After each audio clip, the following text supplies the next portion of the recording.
Is it ever right to aim to be arrested to raise awareness of the climate crisis, or does this risk feeding into the bragging rights culture that permeates some green protest movements? And does that culture detract from what could be a valid message? What do you think about the issue of when we discuss with people about the climate crisis and they agree we need to do something, yet they still book a flight and go on holiday and not change anything? This is the People's Countryside Environmental Debate Podcast with me, Stuart the Wild Man Mabbott, and me, William Manklow. Thanks very much for being with us. Yeah, I have woken up, haven't I now, Stuart? And we try and explore and delve into and examine the big challenges we all face. And today's two questions, listener questions we got, one is from Ivy in Worthing in West Sussex, and the other one is Mary in Gawshill, Swindon in Wiltshire. So hang on and we'll let you know what the subject matter is. We try and have the conversational style and real discussions, real opinions and authentic views. Just wondered if you could remember all that. Anyway, we try and keep the big issues in your consciousness, and we try and break them down into bite-sized chunks, and we try and come up with actions to address what we discuss. We do. We are not experts, William. Oh, we try not to be, at least. We can come across as experts because we have strong opinions. Yeah, and that's as close as we get to expertness. Yeah, exactly. So the first question is from Ivy in Worthing. Let's have a read of that. Yes. So Ivy, thank you very much. We're gonna. There was. I seem to remember Ivy asking us, saying something along the lines as we overanalyze her questions. Which is why a long time ago. Whenever Ivy sends a question in, we know we have to really take our time on every single part of it. And I'm doing it right now. I'm waffling, of course, as always. Anyway, so Ivy, thanks very much for your question. And Worthing's a lovely part of the country. Ivy says, is it ever right to aim to be arrested to raise awareness of the climate crisis, or does this risk feeding into the bragging rights culture that permeates some green protest movements? And does that culture detract from what could be a valid message? I think there's a straight off the bat, I would say there's a stigma attached to being arrested. People don't. If you're arrested, you're a criminal. That's not true, is it? Because if you've been convicted. You've been detained on suspicion of something. Being arrested is not a conviction, is it? No. So, but that is synonymized with it. It's a bit like saying, cyclists don't pay road tax. Yeah, but you don't pay road tax. You pay vehicle excise duty, but you call it road tax. Yeah. The interesting thing is we often don't talk about the countryside because listeners send in questions and it takes us away, and we try and bring it back to the environment. But this clearly is got an environmental angle to this. Yes. Let's look at it from the top. Is it ever right to aim to be arrested to raise awareness for the climate crisis, or is that feeding into the bragging rights culture that permeates some green protest movements? Yeah. Well, do you think... Sorry, go on. Is it ever right? Well, you can't... let's reframe that. Is it always wrong to? Yes. Again, opportunity. You need to look at it by case basis and look at the motivation behind getting arrested. Because if it's feeding into the bragging rights culture that I do see... I'm going to name an organisation. I'm not saying all branches are like this. But I knew some people involved with Greenpeace up in Manchester, and their whole the whole point of their meetings was to brag about, I've done this, I've done that, I've been arrested for this. What a wanker I am. Yes. We've got an explicit episode. It's inevitable. It has to happen at least one of them, isn't it? Yeah, so it does feed into that. So you just need to work out, again, what's the motivation to be arrested? Is it good to raise awareness? Might be in some instances. I would say going into something with the express intention of getting arrested is very different than going into something thinking, I'm going into this situation and I could be arrested. There's a chance that I will be arrested. Because if you go into that situation with a chance of being arrested, you think that, you actually will try and mitigate against not being arrested. It doesn't maybe stop you that happening, because the police will interpret something in a particular way, particularly if they've got pressure to stop you from doing what you're doing. But it does make going into it with the intention of being arrested does invalidate the message, because you're actually stopping the message getting out for the reason of you're being arrested, you're a criminal, but also that you're being stopped. What you're actually talking about and what you're actually you're putting out there is actually being halted. Does it always invalidate the message? If the intention is to get arrested, I would say it would be, yeah. If your intention is to go out there and get arrested, then that's the wrong intention, then surely. What about if your intention is to raise awareness through the arresting process?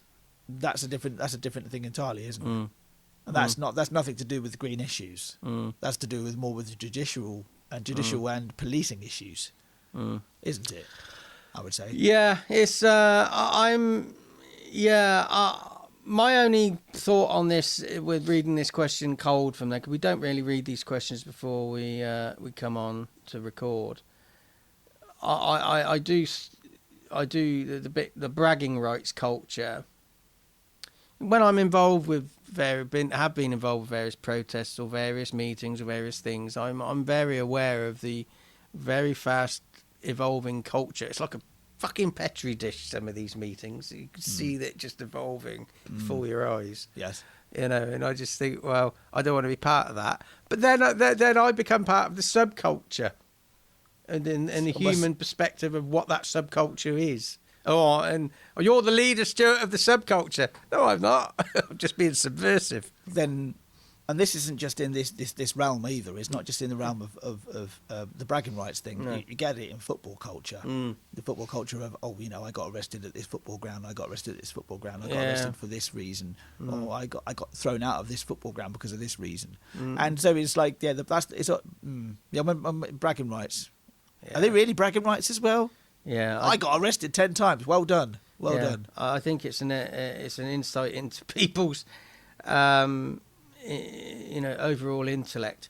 Anyway, let's move on to Mary and Gawshill Swindon. Gawshill with a Z. Gawshill with a Z. Yeah. The second question of this game, we've not read this, so we don't know how closely related these subjects are. We put these on as they come in. Exactly. Do you feel like tackling this, Stuart? What, reading this? Yes. Oh, I haven't read one for a long time. Let's have a go then. Such a privilege. Yeah. What do you think about the issue of when we... No, you're going to have to read this. I'm reading words. It means nothing to me. I just wanted to give you an opportunity. Yeah. It wasn't a test. I just wanted to give you an opportunity. Yeah, there's nothing because usually Susie Darrington pushes in and gets the question out there. Yeah. Anyway, Mary, thank you very much from Gawshill with a Z. What do you think about the issue of when we discuss with people about the climate crisis and they agree we need to do something, yet they still book a flight and go on holiday and not change anything? Do we keep saying the same message that could get boring and cause arguments, or vary it? Do we change our message and explore the common ground and build from there? Do we ask them what their barriers are to making personal changes when it's agreed we need to do something? Or is there something else we should put in the mix? Also, within family conversations, environmentalists seem to be perceived as bullying and evangelical. So how do we keep these conversations happening so they are more inclusive and exploratory? Surely there's a way of talking about this stuff within families without arguing and perpetuating the us and them baseline. The us and them baseline comes back again. Yeah, who mentioned us and them in a previous question? Oh, I think it was... it was Elaine. Elaine in Telford. In the previous episode. Yeah. Okay, we try and break these things down into bite-sized chunks, so let's have a go. There's a lot of questions in here. Yeah, so let's start from the top. What do you think about the issue when we discuss with people about the climate crisis and they agree we need to do something, yet they still book a flight and go on holiday and not change anything? Well, I think that's the common behaviour is, well, little old me, what's the difference? Oh, I'm not going to do this if it impacts on my life. I've known people who do make those decisions and not fly, and then you see them a few years later, and they're suddenly caught up. And, they're suddenly flying a lot. What do I think when people, we need to do something, and then don't do anything? I think an action straight away here is we always need to try and do something. Yes, whatever that is. I mean, I still fly. A couple of days after this recording, I'm flying myself to Germany. To Germany, yes, to the city of Hamburg. But in my small way, I try to reduce how much I consume at home. So I reduce how much water I consume at home. I'm very conscious of having the power that we use, the gas, the electricity that we use. I don't own a car. I walk as much as I possibly can do. So I try to do them. I try to do everything much more on a local level, on the things that I can control. Yeah. I still want to go away. I still want to travel, and maybe that's the wrong decision to make. But well, it's not what you do; it's how you do it. So maybe just spend a bit of time. Well, let's have more time travelling, so I can travel slower. and that's again that we do try to do that as well. What is the rush? Exactly. Well, the rush often is that. To answer that question, the rush is often that how much time we actually have to actually go away, to actually be on holiday, can sometimes be limited because of work commitments and life commitments. So the next part of Mary's question relates to this podcast. Do we need to keep saying the same message? Do we keep saying the same message that could be boring and cause arguments, or vary it? I think when we're doing this podcast, we're very aware of the types of words we each use and try and vary it to not make it boring.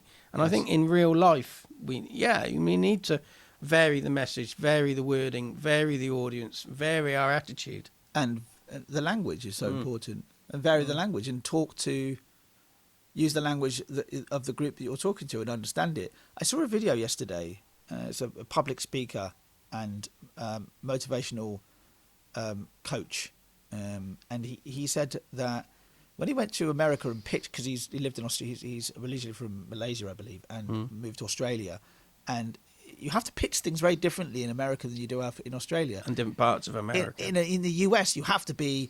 They expect you to sell yourself, like oversell yourself, because that's just how the American culture is. Whereas Australia, if you tried that same method, they'd be like, "Well, I'm not having him because he's too big. He's up himself. He's too up himself." Yeah, it's a different culture. So you have to use different language in different circumstances. So do we change our message and explore the common ground and build from there? I think we can change our message.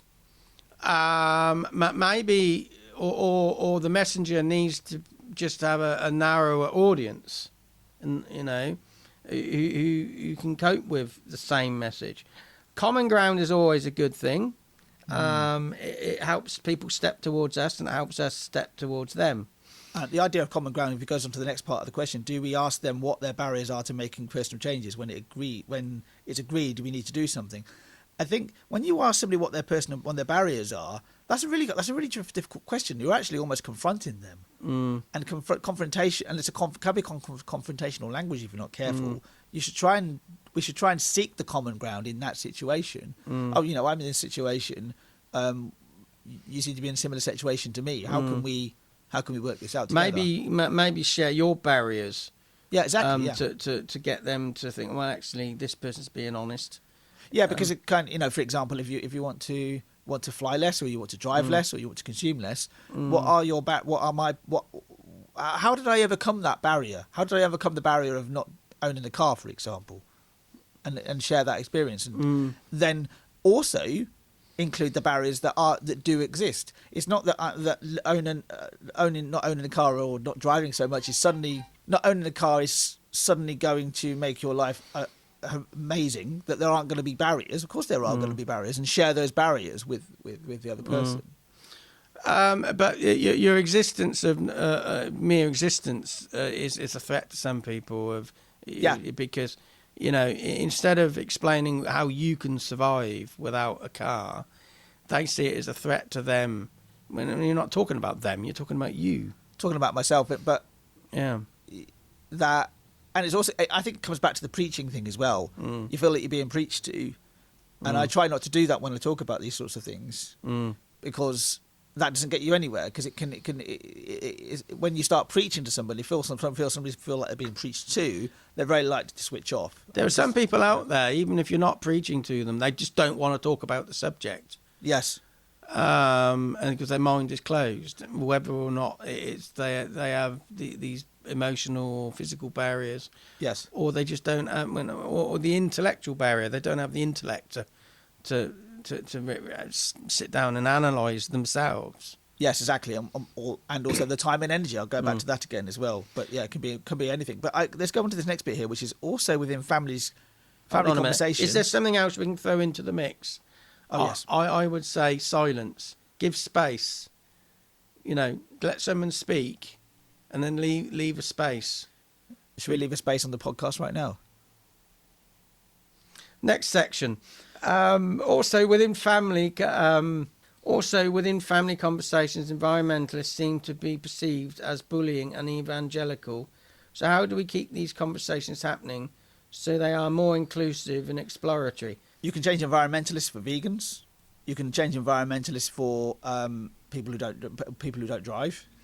Yeah. You can. So the environmentalist is. I like that phrase, but it can be changed for anything. So it can be perceived as bullying and evangelical, because that's what they think is happening, rather than somebody just talking about. It goes back to the whole thing of like you were saying, like about people who don't drive so much. It's like an attack almost. Yeah, well, it's not an attack. It's just them talking about their own lives. When I'm visualising this family group that Mary talks about here, I'm just imagining around a dinner table, a Thanksgiving or at Christmas dinner or something. And I can see just fly on the wall.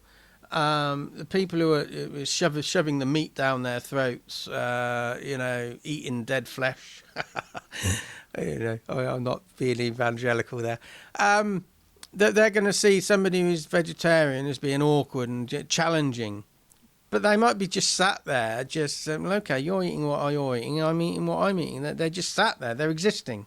Yeah, so sometimes I've tried to resist labels myself and labelling other people, and definitely labelling myself, because I lead a relatively vegan. I have a vegan diet mostly, but it does verge in vegetarianism as well. So I have some dairy on a semi-regular basis. I do not try to describe myself as a vegan or a vegetarian unless it's pertinent to the conversation, because of this very issue. Because it can seem as being even evangelical or being perceived as bullying. I've been in situations where somebody I'm with, like, oh, I'm sorry, I still eat meat. I'm like, my immediate reaction is like, why are you apologising for? Have you nothing to apologise for? That is your choice. I'm not going to judge you for that choice. I'm going to do what I do. And my wife, who is fully vegan, and I'm sure if I described my wife as being fully vegan, I'm sure when you listen to that sentence, you probably are imagining a certain type of person. What we try to do our best is to show that it's possible. Not even lead by example. Just show this life is possible. It is possible to eat less meat. It is possible to go fully vegan and still have good food and still have junk food as well, in particular, which people do like. It is possible to drive less. It is possible to live a life without a car, for example. I mean, not to be evangelical about it. Yeah, I mean, I never call myself a vegetarian or vegan or anything. I just eat vegetarian options, vegan options. I eat fully meat options. It's not a label that I put on myself. It's a label people put on me. So I would say is maybe an action here is when you're with family, and you've got somebody you think is trying to inflict their opinion on you and being evangelical, maybe actually you're the one being bullied and you're the one being evangelical. Because I remember being at a so-called family event once and talking about comedy, and I was saying, I don't like this comedian because it's been done before. And I gave some examples, and then the person said, I don't like those examples. I don't like those examples you get. They're not very funny. It doesn't matter. They might not be very funny, but it's been done before. And it was sort of like, no, I don't like your humour, Stuart, because you like this person. I'm not saying I like that person. I'm saying that's been done before. So the title you put on somebody may be completely inaccurate. It's maybe what you are bringing to the table yourself. They might be being evangelical as well. Yes, yeah, exactly. Yeah. But you're putting a label on that person, aren't you? Yeah. And maybe you should just give them a name. The last part of this, actually, we're talking about families here. Now, when we think about family, we think about the people who are directly related to us, and that can be through blood, but also through adoption, that type of thing. But I think you can widen that out to, just read the last bit here. Surely there's a way of talking about this stuff within families without arguing and perpetuate the us and them baseline. That's also within a community as well. A community is a family in so many ways. So when you're in a community space, in a community meeting or whatever, however you can say it, yeah, think about it. Think about it from that point of view as well, not just within your own family. Yeah, I mean, I read that again. Surely there's a way of talking about this stuff within families without arguing and perpetuating the us and them culture. Yeah, everybody around that table at that event needs to actually be engaged with. Let's actually talk about a range of different stuff, and actually listen to the person who's talking, and actually listen to how you are reacting to how that person is talking, and then you might actually start to break down the us and them. You're just exploring things. Yeah, there's in I was just thinking of the student union in Oxford, and the debates that I've seen there always seem to be, from what I've seen from them, is they're trying to prove the other side wrong. Always. And yeah, but that's the debate side, isn't it? It is, yeah. But that debate doesn't ever seem to have a resolution, or doesn't even. Never will, because it's motivated to keep finding the separation. Exactly, but that's the problem with that sort of that version of debate, because you're not really coming up with any middle ground solution. I remember when I was at school, I used to have an English teacher called Mr. Ricks. He was one of the best teachers I ever had, but he was like a short-term stand-in. He had this handlebar moustache. Great teacher, very, very good. And I remember he used to he set up this debating thing in English. He would pair you up, and he'd give you a subject. And he'd find, and you had to argue for or against. And I remember the two subjects I was given. I still remember this, was the Channel Tunnel, because it was being built. And I think I was I was put to be against it. And then there was don't know who came up with this, but the subject was. Is it right to culturally be against gypsies? Are they a bad race?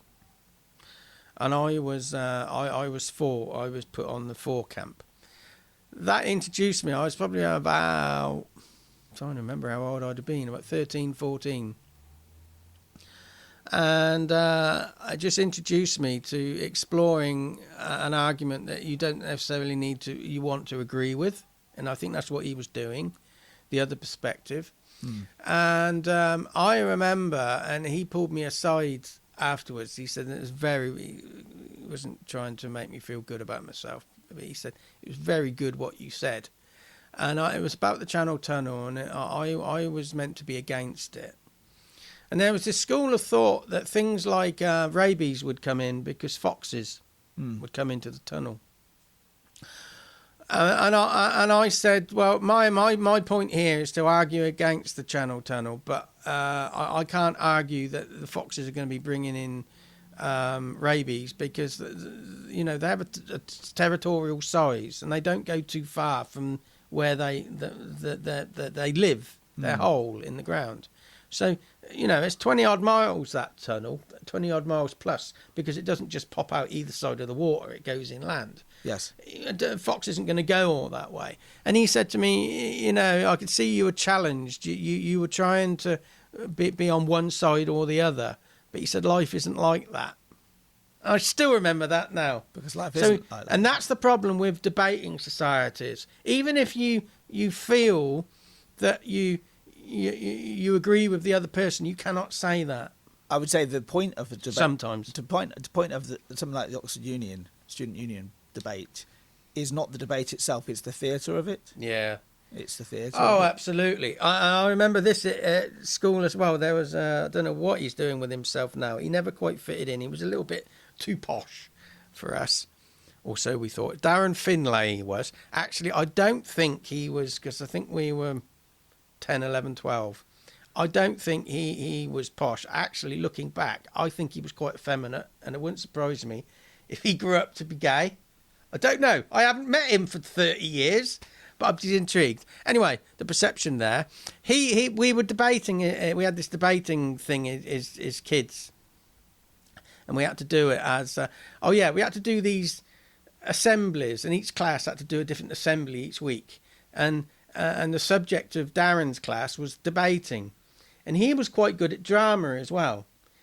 And he stood up and he pretended to be somebody in the Houses of Parliament. Okay. And I remember I was only about 10, and I said to my teacher, Darren Finlay was great, wasn't he? And the teacher rolled their eyes. But Darren Finlay was just playing a role, and he was just very good at arguing and acting somebody who was debating. Debating is not necessarily, it can be too defensive. Just when you said Darren Finlay, you don't know what happened to it. I googled that name. There's actually an actor called Darren Finlay. You never know. You never know. No. Anyway, so the perception of a kid was he was very posh, but I think he was maybe just effeminate. I don't know. Anyway, Darren Finlay, come out of the woodwork, say hello. Anyway, so that's maybe how you stop the us and them cultures in families, and then once you've mastered that, go out into the big wide world. Yeah, I agree. So, going out into the big wide world, who are the people who are going to ask questions in the next episode, William? Firstly, thank you to Ivy and Mary. Thanks for your questions. Ivy, I don't think we analysed their question enough, to be honest with you. We analysed Mary's question more than Ivy's. Yeah. I hope we didn't offend you there. If we did, or no, if we didn't offend her, we got to try harder. Try harder, yes. So the next two questions are coming from Alan in Northway in Oxford here in England. Here in Oxford, I should say. And then it's Vandana, both returning. So Vandana is from India, of course. Both returning questions, and we're looking forward to recording those episodes, Stuart. And interestingly, the episode after that, Alan and Vandana are back again. We've got a nice pair of questions.